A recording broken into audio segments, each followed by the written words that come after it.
Hello friends, જય શ્રી કૃષ્ણ, જય માતાજી મિત્રો. તો આજે હું તમારી સાથે શેર કરવા જઈ રહી છું એકદમ નવી રેસિપી કે મેંદા વગર કે ઘઉંના લોટના ઉપયોગ વગર. તો આજે આપણે બનાવીશું એકદમ ટેસ્ટી અને કુરકુરા સમોસા. તો ચાલો, એના માટે આપણે સૌપ્રથમ તો કઢાઈ લઈ લેવાની છે. કઢાઈની અંદર આપણે 1 વાટકી સૂજી લીધી છે અને 1 વાટકી પાણી લીધું છે. તો બંનેનું માપ આપણે સરખું છે. તો ચાલો, પાણી ગરમ થાય એ પહેલાં આપણે સ્વાદ અનુસાર મીઠું લઈ લઈશું. મીઠું આપણે ઉમેરી દીધું છે અને પાણી ગરમ થાય તો ચાલો, પાણી પણ ગરમ થઈ ગયું છે. તો એની અંદર આપણે ઉમેરી દઈશું સૂજી. તો સૂજીને સારી રીતે આપણે એકદમ મિક્સ કરી દેવાની છે. તમે જોઈ શકો છો પાણી પણ એડજસ્ટ કરી લીધું છે. તો હવે સૂજીને આ રીતે, હવે ગેસ પણ બંધ કરી દીધો છે. ગેસ બંધ કરી અને હવે આપણે એને નીચે ઉતારી લઈશું અને થોડીવાર માટે આપણે ઢાંકી દઈશું. આ રીતે ચલાવીને સારી રીતે આપણે એને મિક્સ કરી લેવાનું છે. એક પણ ગાંઠો નથી, તમે જોઈ શકો છો. તો હવે ચાલો એને આપણે ઢાંકી દઈએ ત્યાં સુધી આપણે બીજી પ્રોસેસ ચાલુ કરીએ. તો અહીંયા મેં સૂજી આપણે એને ઢાંકી દીધી છે. તો ચાલો હવે આપણે બીજો મસાલો તૈયાર કરીએ, એનું સ્ટફિંગ તૈયાર કરીએ. તો એના માટે મેં અહીંયા 3 નંગ બટાકા લીધા છે. પણ આપણે જેટલો માવો તમારે સમોસા કે કંઈ પણ બનાવવું હોય એની ક્વોન્ટિટી પર તમે બનાવી શકો છો. તો ચાલો, અહીંયા આપણે 2 બટાકા લઈ લઈશું અને એને આ રીતે આપણે ખમણી વડે એને ખમણી લેવાના છે. તમારા હાથથી મેશ કરવા હોય તો તમે હાથથી પણ મેશ કરી શકો છો. અને હવે આપણે એને આ રીતે છીણી લીધા છે, જોઈ શકો છો એકદમ ઝીણા. તો શું છે, જ્યારે આપણે એનું સ્ટફિંગ ભરીએ એટલે ખાવાની પણ ખૂબ મજા આવે. તો અહીંયા 2 બટાકાનો આટલો માવો આપણે બનાવી લીધો છે.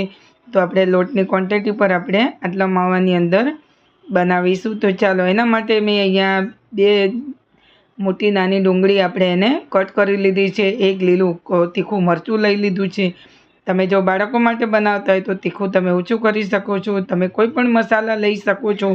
તો અહીંયા મેં સ્વાદ અનુસાર મીઠું અને લીલા ધાણા, તમે ચાહો તો મરી પાવડર પણ તમે લઈ શકો છો. તમે કોઈ પણ આમચૂર પાવડર છે, ચાટ મસાલો છે, તમે તમારા ટેસ્ટ મુજબ તમે મસાલા ઓછા વત્તા કરી શકો છો. તો ચાલો, હવે આપણે બટાકાનો મસાલો બનાવી લીધો છે. તો ત્યાં સુધી આપણે સૂજી પણ આપણી ઠંડી થઈ ગઈ છે અને એને લઈ લઈશું એક વાસણની અંદર. તો થોડી હલકી ગરમ છે, આપણે બહુ એને ઠંડુ કરવાનું નથી. તો શું છે કે જ્યારે ઠંડુ થશે ત્યારે એને આપણે આ રીતે એકદમ મસળીશું તો મસળાશે નહીં. એટલે એને ગરમા ગરમમાં જ આ રીતે એને આપણે સ્મૂથ બનાવી લેવાની છે. તો ચાલો, હવે આપણે સૂજીનો લોટ પણ સરસ રીતે સ્મૂથ બની ગયો છે. હવે આપણે એના લુવા કરી લઈશું અને જે રીતે આપણે રોટલી પાટલી વેલણ આપણે લઈ લેવાનું છે. તો આ રીતે મેં 3 ભાગમાં લુવા કરી લીધા છે. કોઈ પણ તમે, જો તમારે એમ જ પૂરી વણીને નાની નાની પૂરી વણીને તમારે કરવું હોય તો પણ કરી શકો છો. પણ અહીંયા આપણે 1 મોટો રોટલો વણી લેવાનો છે, જોઈ શકો છો. તો મેં અહીંયા મોટો એવો લુવો લઈ લીધો છે સૂજીનો. અને બહુ મીડિયમ, એટલે આપણે એકદમ પતલી નહીં, બહુ જાડી પણ નહીં, એ રીતે એના આ રીતે આપણે રોટલી વણી લેવાની છે. તો જો તમારે નીચે તેલ કે આટામણ લેવું હોય તો પણ તમે લઈ શકો છો. પણ એમ જ પણ આ રીતે વણાઈ જાય છે અને જોઈ શકો છો. તો અહીંયા મેં એકદમ મોટી રોટલી વણી લીધી છે. હું તમને થિકનેસ પણ બતાવું છું. એ રીતે તમારે એની થિકનેસ રાખવાની છે. તો આ રીતે જો તમે બનાવશો તો પણ તમારી ફાટશે પણ નહીં. અને અહીંયા એક આપણે કોઈ પણ આવી મોટી વાટકી હોય કે આવું કોઈ પણ ઢાંકણ હોય તો તમારે એને લઈ લેવાની છે. તો અહીંયા મેં મોટી, આ હરેકના ઘરમાં આ રીતે વાટકી તો હોય જ છે બધાના ઘરમાં. તો આ રીતે એની થિકનેસ તમે જોઈ શકો છો. તો આ રીતે વાટકી બધાના ઘરમાં હોય જ છે. અને આ રીતે તમે એને કોઈ પણ, તમે તમારો શેપ મુજબ તમારે કોઈ પણ શેપ આપવો હોય તો તમે એને આપી શકો છો. પણ અહીંયા આજે આપણે બનાવીશું સમોસા આકાર.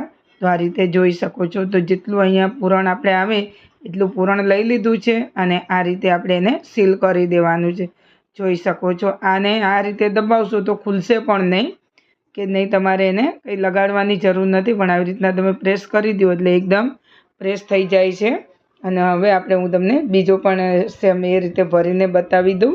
તો અહીંયા આપણે થોડું આટલું આ રીતે લેવાનું છે. અને મેં તમને કીધું ને કે તમે તમારા ટેસ્ટ મુજબ કોઈ પણ મસાલા ઓછા વત્તા તમે કંઈ પણ ઉમેરીને બનાવી શકો છો. પણ આજે આપણે બનાવી છે સૂજી આલુ પૂરી. આને આપણે સૂજી આલુ પૂરી પણ કહીશું.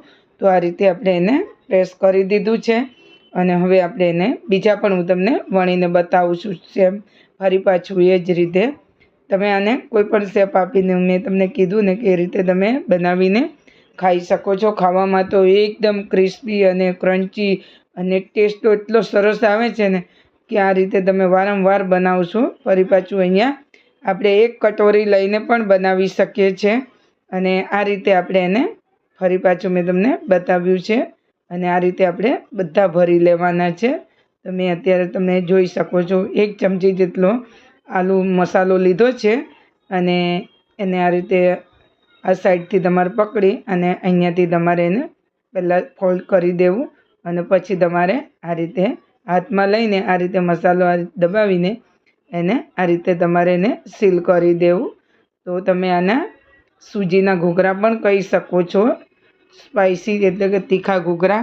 તો હવે આપણે આને આ રીતે સીલ કરીને બધા જ આપણે તૈયાર કરી લીધા છે. જોઈ શકો છો મિત્રો.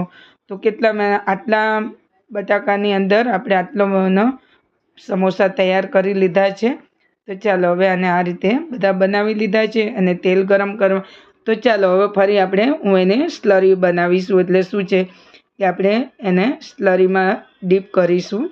તો મેં અહીંયા અડધી વાટકી ઘઉંનો લોટ લીધો છે, થોડા તલ ઉમેરેલા છે, 1 ચમચી આપણે ચીલી ફ્લેક્સ લીધી છે અને સ્વાદ અનુસાર આપણે મીઠું લઈ લઈશું અને હવે આપણે એમાં જરૂરિયાત મુજબ ધાણા લઈ લઈશું અને પછી આપણે જરૂરિયાત મુજબ પાણી લઈશું. તો આ રીતે થોડું પાણી ઉમેરીને એને એકદમ પતલો ઘોલ આપણે બનાવી લઈશું કે આની અંદર બિલકુલ એકદમ ગાંઠા ના હોય એ રીતે આપણે એને સ્મૂથ સ્લરી બનાવી લઈશું. તો આ રીતે સ્લરી તૈયાર છે અને આ રીતે હું તમને તેલ ગરમ કરવા પણ આપણે મૂકી દીધું છે અને હું તમને એક સમોસું લઈને બતાવું છું. તો અહીંયા આપણે આ રીતે લેવાનું અને આ રીતે આપણે એને ડીપ કરીને પછી એને આપણે ફ્રાય કરી લેવાનું છે. તો ચાલો હું તમને બતાવું. તો એની અંદર આપણે આ રીતે તેલમાં ઉમેરી દેવાનું છે. તો આ રીતે આ કરતાં આપણે બધા જ બનાવી લેવાના છે અને પછી એને આપણે જ્યાં સુધી એનો આજુબાજુ આપણે બ્રાઉન કલર થાય ત્યાં સુધી એને ફ્રાય કરતા રહીશું અને એને સાઈડ તમારે આ રીતે પલટી દેવી અને એને એક સાઈડથી તમારે એને સાઈડ છોડાવી દેવી અને આ રીતે તમારે એને આપણે આ બ્રાઉન કલરના થાય ત્યાં સુધી એને આપણે ફ્રાય કરી લઈશું. તો આ રીતે આપણે બધા જ તળી લેવાના છે અને થોડો બ્રાઉન થાય એટલે આપણે એને આ રીતે એને ઉતારી લઈશું. તો ચાલો હવે આપણે તૈયાર થઈ ગયા છે એને હવે લઈ લઈશું આપણે સર્વિંગ પ્લેટમાં અને આવી રીતે આપણે બીજા પણ જે બનેલા છે એને આપણે ફ્રાય કરી લઈશું. તો હવે આપણે બધા જ ફ્રાય કરી લીધા છે અને આને તમે કોઈ પણ ચટણી સાથે, તમે ટોમેટો સોસ સાથે કે તમે બનાવેલી ચટણી સાથે કે તમે એમ જ ખાઓ તો પણ તમને સરસ લાગે છે અને ખાવામાં તો એટલા ટેસ્ટી છે કે એકદમ કુરકુરા અને ક્રન્ચી. તો મિત્રો તમને મારી રેસિપી પસંદ આવી હશે.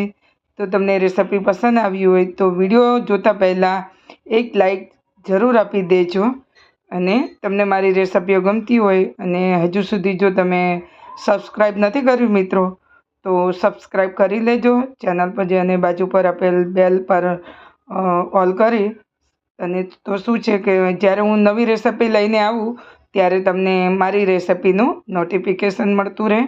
તો હવે આપણે આજે બનાવ્યા છે સૂજી અને આલુના સમોસા. તો છે ને મિત્રો કોઈ પણ લોટને વાપર્યા વગર બનાવજો મિત્રો.